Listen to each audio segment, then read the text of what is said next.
उपकरण, ज्ञान, औषध, करुणा जैसे महान कार्यों में सराहनीय सहयोगी परिवार श्रीमती कंचन लता महावीर प्रसाद, दिलीप कुमार, श्रीमती ज्योति अशोक कुमार, आकाश, श्रीमती मयूरी, आशीष, श्रीमती श्रद्धा, प्यारी छवि, आशिका पहाड़िया, बुरहानपुर मध्य प्रदेश, अरुण कुमार, उषा देवी बाकलीवाल इंदौर, श्रीमती पुष्पा देवी, धर्मपत्नी श्री सज्जन राज नाहर, शारदापेट चेन्नई, श्री सुनील जी लताजी सौगानी, गायत्री नगर महारानी फार्म जयपुर, श्री अशोक कांता कासलीवाल भागीवाले, महावीर नगर द्वितीय महारानी फार्म जयपुर, श्री संजय जी सीमा जी कासलीवाल साईवाड़ वाले, शिप्रापथ मानसरोवर जयपुर, श्रीमती सुनीला जी, श्री सन्नी जी, श्रीमती मेघा जी झांझरी परिवार, महावीर नगर द्वितीय महारानी फार्म दुर्गापुरा जयपुर, श्रीमती अमृता जैन, श्रीमती शोभा जैन जबलपुर मध्य प्रदेश, श्रीमती सुधा सुभाष चंद जैन नेहरू नगर भोपाल, श्रीमती शशि जैन सूर्य निकेतन दिल्ली, श्रीमती मनीषा जैन, धर्मपत्नी श्री राजीव कुमार जैन, रजत जैन, वैशाली जैन, रचित जैन, तनिशी जैन, पौत्र जनश जैन, राइस मिल वाले, कुरुक्षेत्र हरियाणा। आहार, औषध, अभय और ज्ञान शास्त्रों में अंकित हैं ये 4 प्रकार के महादान। अगर आप चाहते हैं अपने इस भव का परम कल्याण, तो सृष्टि मंगलम समिति श्री महावीर जी से जुड़िए। सृष्टि मंगलम प्रणीता जिन धर्म प्रभाविका वात्सल्य मूर्ति परम पूज्या गणनीय आर्यका 105 श्री सृष्टि भूषण माता जी के मंगल आशीर्वाद एवं प्रेरणा में संचालित संस्थाएं श्री आदि सृष्टि मंगलम श्री महावीर जी, सृष्टि मंगलम फाउंडेशन श्री सम्मेद शिखर जी, श्री आदिनाथ सृष्टि धर्म प्रभावना समिति दिल्ली, सृष्टि मंगलम सेवा समिति, श्री आदि सृष्टि मंगलम अतिशय क्षेत्र श्री महावीर जी में चतुर्वेद संघ आहार उपकरण आदि की व्यवस्था सुचारू रूप से कई वर्षों से की जा रही है, जिसमें त्यागी वृत्तियों की भोजन व्यवस्था व यात्रियों के ठहरने के लिए वातानुकूलित आवास व्यवस्था भी उपलब्ध है। तो आप भी अपनी चंचला लक्ष्मी का सदुपयोग कर पुण्य के भागी अवश्य बने। 1 दिवसीय आहार व्यवस्था 2100 रुपए, सामान्य सदस्यता 1 वर्ष 11,000 रुपए, सामान्य सदस्यता 2 वर्ष 21,000 रुपए, सदस्यता 31,000 रुपए, विशिष्ट सदस्य 51,000 रुपए, अति विशिष्ट सदस्य 71,000 रुपए, संरक्षक 1,11,000 रुपए, शिरोमणि संरक्षक 2,11,000 रुपए। दान देने हेतु बैंक खाता विवरण निम्नवत है। खाता नाम श्री आदि Srishti Mangalam Samiti, branch bank of Baroda Shri Mahavir ji, account number 0119010027378, IFSC BARB 0 SHRIMA, PAN number AAOAS 6329R। अधिक जानकारी व रसीद प्राप्त करने हेतु संपर्क सूत्र 9376571002। हम परमात्मा को धन्यवाद देने कभी नहीं आते कि धन्य प्रभु तेरी महिमा जो तूने इतना अनमोल जीवन दिया। एक एक शरीर के पार्ट खराब हो जाए तो लाखों रुपए लग जाते हैं। सोच कर देखो, हार्ट बदलवाना हो, किडनी बदलवाना हो, लीवर बदलवाना हो तो कितने पैसे लग जाते हैं, कितना दिल लग जाता है, कितनी दौलत लग जाती है और कितनी देर कष्ट में जाती है। जैसी प्रीति हराम से ऐसी हरि से होए, चले जाओ बैकुंठ में पला न पकड़े को। लेकिन परमात्मा ने इतनी सुंदर मानव देह दिया है। अभी एक कोई फैक्ट्री लगाना हो, वैसे कोई फैक्ट्री बनी नहीं है कि रोटी डालो और खून बन जाए, रोटी डालो और हड्डियां मजबूत हो जाए, रोटी डालो और तुम्हारा दिमाग चल जाए, ऐसी कोई फैक्ट्री नहीं बनी। यदि बनाना पड़ेगी तो अरबों रुपये लग जाएंगे ऐसी कोई फैक्ट्री निर्मित करने में। लेकिन ये मानव देह की फैक्ट्री कितनी अनमोल है। इसमें रोटी डालो, जो तुम्हारे काम के पदार्थ हैं वो तुम्हारे रुक जाते हैं, बाकी वेस्ट सब निकल जाता है। लेकिन हमने कभी भी, हमारी आदत है हम तर्क में जीते हैं और तर्क नर्क होता है, क्योंकि विश्वास कहता है कि मैं दिन के उजाले में खो जाता हूँ, श्रद्धा कहती है कि मैं अंधेरे में भी बेधड़क चली जाती हूँ, और कहते हैं कि तर्क कहती है कि मैं भगवान को भी पत्थर का बना देती हूँ, तो श्रद्धा कहती है मैं पत्थर को भी भगवान बना देती हूँ, पत्थर को भी भगवान बना देती हूँ। श्रद्धा से दर्शन करने वाला मंदिर के फल को ले लेगा, वरना मंदिर में क्या है पड़ा जो मंदिर हमको दे देगा। क्या दे देगा मंदिर? मंदिर में हम भिखारियों की तरह चले आते हैं। आप सच बताना, आपके घर पर रोज सुबह सुबह भिखारी आ जाता हो तो आपको कभी कभी मन नहीं करता ये और अब सगुनी रोज रोज आ गया मनहूस अपनी शक्ल दिखाने के लिए, उसे देखते ही दरवाजा बंद कर लेते हो कि फिर कुछ मांगने चला आएगा। और परमात्मा के दरबार में रोज तुम भिखारी जैसे नहीं जाते, वो दरवाजा बंद नहीं कर लेता होगा। सच पूछो वो वीतरागी है इसलिए नहीं करता है, लेकिन ऐसों की सुनता भी कौन है। आप किसी भिखारी से रिश्ता नहीं बनाते, फिर परमात्मा तुम जैसे भिखारी से क्या बनाएगा। आप किसी को कर्जा दो और वो कर्जा खा के गायब हो जाए, फिर उसे दोबारा दोगे क्या? आप नहीं दोगे। कितनी सुंदर देह मिली थी तूने मैली कर ली, कितनी सुंदर देह मिली थी तूने मैली कर ली, अरमानों का गला घोंट कर पाप की गठरी भर ली, अरमानों का गला घोंट कर पाप की गठरी भर ली। हमने भी यही किया है। ऐसे जीवन के लिए आए थे क्या? कभी विचार करना, 2-4 बच्चों को अपना मान लिया, और आजकल तो 2-4 भी नहीं होते, 2 ही हो गए, बोले फैमिली पूरी हो गई।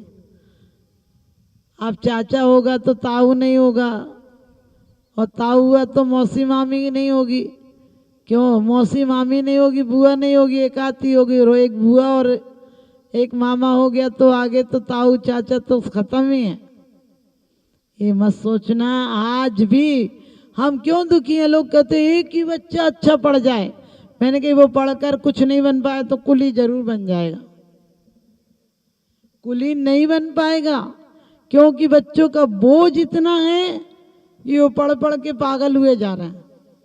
बच्चों का पूर्ण विकास नहीं हुआ। हम बच्चों को, लोग कहते भूख नहीं लगती, खाते नहीं बच्चे। कभी आपने देखा? बच्चों को रोज 2-4 किलोमीटर दौड़ाओ, खिलाओ, अच्छे व्यायाम कराओ, जी खोल के भूख लगेगी। और जो माँ बाप आज सोचते बच्चों को खिला दो खिला दो खिला दो, उन्हें गोबर गणेश बना के रख दिया, माटी का माधव बना दिया, डालते ही रहो डालते ही रहो डालते रहे। सोचना ये बच्चों के लीवर खराब हो जाएंगे, किडनियां खराब हो जाएंगी, इनके सारे फंक्शन खत्म हो जाएंगे, क्योंकि वो 2 कमरों के फ्लैट में तो रहता है। ना उसका आना है, ना जाना है, ना घर में भाई बहन है, ना झगड़ा है, ना लेना है, ना देना है। क्या सीखेगा वो? अपने परिवार में कैसे सुखी रहेगा? वो अपनी पत्नी को क्या दे पाएगा? कभी विचार के हम लोग सोचते एक बच्चा ढंग से पल जाए। अरे ढंग से सरकार इतनी कोशिशें कर रही है गवर्नमेंट स्कूल में। वो शिक्षक आते हैं जो कि सच पूछो परीक्षाओं में उत्तीर्ण होकर आए हैं, सफल हैं, जिन्होंने डिग्रियां सही हासिल की, वहां नहीं भेजते हो। प्राइवेट स्कूलों में भेजना है तुम्हें, क्योंकि तुम्हारा स्टैंडर्ड डाउन होता है सरकारी स्कूल में पढ़ेगा तो। कभी विचार करना। अरे आज भी आम स्कूलों में पढ़ाओ, सरकारी स्कूलों में पढ़ाओ, 4 बच्चे क्या 6 बच्चे होंगे तो भी पल जाएंगे। वहाँ बच्चे शुरू से प्रतिभाओं में जिए। एक बच्चा अच्छी चीज लाया, दूसरा बच्चा चाहता है इससे अच्छा मैं लाऊं, और इतना अच्छा लाने के लिए तुमने बड़े स्कूलों में पढ़ाया है, बच्चों को बड़ा नहीं बनाया, बच्चों को भला नहीं बनाया है। बच्चों को रोज कंपटीशन हो रहा है, रोज इसकी फीस दे दो, उसकी फीस दे दो, ये दे दो, वो दे दो, पागल हो जाएंगे। आखिरी तक वो फीस भरते रहेंगे और फीस एक दिन घूस में बदल जाएगी। रिश्वत तू बड़ भागनी कौन तपस्या कीन, और नौकर चाकर अफसर सब तेरे अधीन। आज जहाँ भी 2 पैसे दिलाओ कहते हैं चांदी का जूता दिखाइए सब काम बनाइए। ऐसी जिंदगी हो गई। कहीं भी आदमी घूस दे दे काम हो जाता है। कभी आपने सोचा हमने मायाचारी को, चोरी को प्रोत्साहन नहीं दिया? क्योंकि हमारी जीवन एक असंतुलन हो गया, हमारे जीवन एक तृष्णा हो गया। किसी की अच्छी कोठी देखकर हमारा भाव करता हमारी कोठी अच्छी हो जाए। कभी ये नहीं सोचते हैं किसी अच्छे संत को देखकर कि बस हम संत भी क्या मानते हैं, जिस पर करोड़ों हो, जिसके पास हजारों लोग आते हो। कभी सोच कर देखना, तुम हजारों लोगों को अच्छा मान रहे हो कि संत को मान रहे हो? तुम भगवान को भी कहते हो ऐसे होना चाहिए ना। तुम्हारे पास परीक्षा फल है, तुम बताओगे, तुम प्रमाणिकता दोगे कि परमात्मा अच्छा है कि नहीं। यदि राम का भक्त है, धनुष नहीं लिए तो राम नहीं है। राम बेचारे धनुष टांगे तब राम मानोगे। यदि हनुमान का भक्त है, बोले गदा लो नहीं तो हनुमान नहीं मानेंगे, पीछी कमंडल लो नहीं तो महाराज नहीं मानेंगे। एक व्यक्ति हमारे पास आए, बोले वो बहुत बड़े महाराज। हमने कि मतलब? बोले उनके पास राष्ट्रपति आया था। हमने कि राष्ट्रपति उन्हें प्रमाणिकता दे गया? अरे राष्ट्रपति बड़ा हो गया जिसके आने से महाराज बड़े हो गए। महाराज अपने आप में बड़े नहीं थे क्या? ध्यान रखना, बड़ भाग रत्ना त्रय धरे धनी धन्य है जे जीव नरभव पाए यह कारज क्या। कभी मत लगाना तुम अंदाज की क्या अच्छा है। एक फकीर के पास एक चेला साथ हो लिया। फकीर ने कहा चेला तो बना लूंगा लेकिन बस एक शर्त है, तू पूछेगा नहीं मेरे से कुछ। उसने कहा ठीक है नहीं पूछूंगा। अब एक घर में ठहरे रात को और सुबह सुबह फकीर जो गुरु था वो उसकी भैंस लेकर चल दिया रात को, आधी रात को। अब उसे लगा कि ये गरीब आदमी था, एक भैंस से ही तो गुजारा करता था। इसने रात को बोला भी था गुरु से कि बस एक ही भैंस का आधार, इसी से घर के लिए मट्ठा कढ़ी आदि बन जाती है और इसी से थोड़ी सी खेती इसको खिला देता हूँ, बस इतना ही गुजारा का कारण है। थोड़ा सा दूध बेच लेता हूँ, उससे सामान आ जाता है। कैसा ही दुष्ट साधु है, कैसा फकीर है, इसकी भैंस लेके चल दिया आधी रात को और इतनी दूर निकल आया, बेचारा ढूंढ भी नहीं पाएगा। उसने कहा कि आप क्यों भैंस ले आए। उसने कहा चल तू जा यहाँ से, तेरे को कहा था पूछेगा नहीं। अब उसने कहा माफ कर दो, आगे से नहीं पूछूंगा। दूसरे दिन फिर किसी के यहाँ ठहरा और कहते हैं कि जिसके यहाँ ठहरा और उसने उसकी खूब अच्छी व्यवस्था की, अपने बेटे को उसने उस फकीर के साथ भेजा कि जाओ दूसरे गांव तक छोड़ कर आओ। और उस फकीर ने तो लौटते टाइम उस बेटे को 2 डंडे मारे, उसके पैर तोड़ दिए। अब तो समझ से बाहर बात हो गई थी कि वो कितना सज्जन था, अपने बेटे को भेजा और तूने पैर तोड़ दिए। उसने फिर पूछा भैया ऐसा क्यों किया फकीर जी तुमने। बोला तू चला जा। अब उसने बहुत माफ़ी मांगी कि बस एक बार माफ़ कर दो, आगे नहीं पूछूंगा। अब वो एक दिन नदी पार हो रहे थे तो किसी नाविक ने उन्हें फ्री में तो नाव पार कराई, नाव से बैठा के पार कराया और वो फकीर बैठा बैठा उस नाव में छेद कर रहा था। पीछे बैठे बैठे धीरे धीरे किसी वस्तु से, लकड़ी से छेद कर रहा था। अब तो ज़रूरत से बात ज़्यादा हो गई थी लेकिन सोचा कि नहीं पूछना चाहिए, पूछूंगा फिर ये भगा देगा। लेकिन मन हुआ कि नहीं पूछ ही लेता हूँ। उसने फिर कहा कि फकीर जी तुम हो कैसे, तुमने तीनों काम गलत किए। उसकी भैंस उठा लाए, उसके पैर तोड़ दिए और इसकी नाव में छेद कर रहे हो। फकीर ने कहा हम फकीरों की भाषा तुम नहीं समझ सकते हो, तुम्हें सिर्फ वर्तमान दिखता है, हमें भविष्य भी दिखता है। उन्होंने कहा कैसे। उसने कहा तू चला जाएगा ना तो तेरे तीनों बातों का जवाब देता। उसने कहा चला जाऊंगा तो बात की बात है, आप तो जवाब दो अभी। उसने कहा तुझे पता वो सालों से एक ही भैंस के भरोसे जी रहा था, अब उसकी भैंस नहीं रहेगी तो वो खेती मन लगा कर करेगा और उसकी और खेती है। अब वो धीरे धीरे इस काम से हटेगा तो आगे खेत जोतेगा। और सच्चाई यही रही कि 1 साल बाद वही किसान आया और कहने लगा कि कोई हमारी भैंस ले गया था। ये नहीं कहा उसने फकीर से तुम ले आए थे, उसने कहा आप तो रात को चले गए थे लेकिन लगता है मेरी भैंस कहीं चली गई। मैं उसे ढूंढता ढूंढता गया तो देखा कि एक ठोकर लगी और वहां हमें कोहनूर मिल गया और पता चला कि वो कोहनूर वाला खेत तो मुझे पता ही नहीं था, वो भी मेरा ही था। अब तो वहाँ बहुत रत्न निकल रहे हैं, वो बहुत बड़ा आदमी हो गया।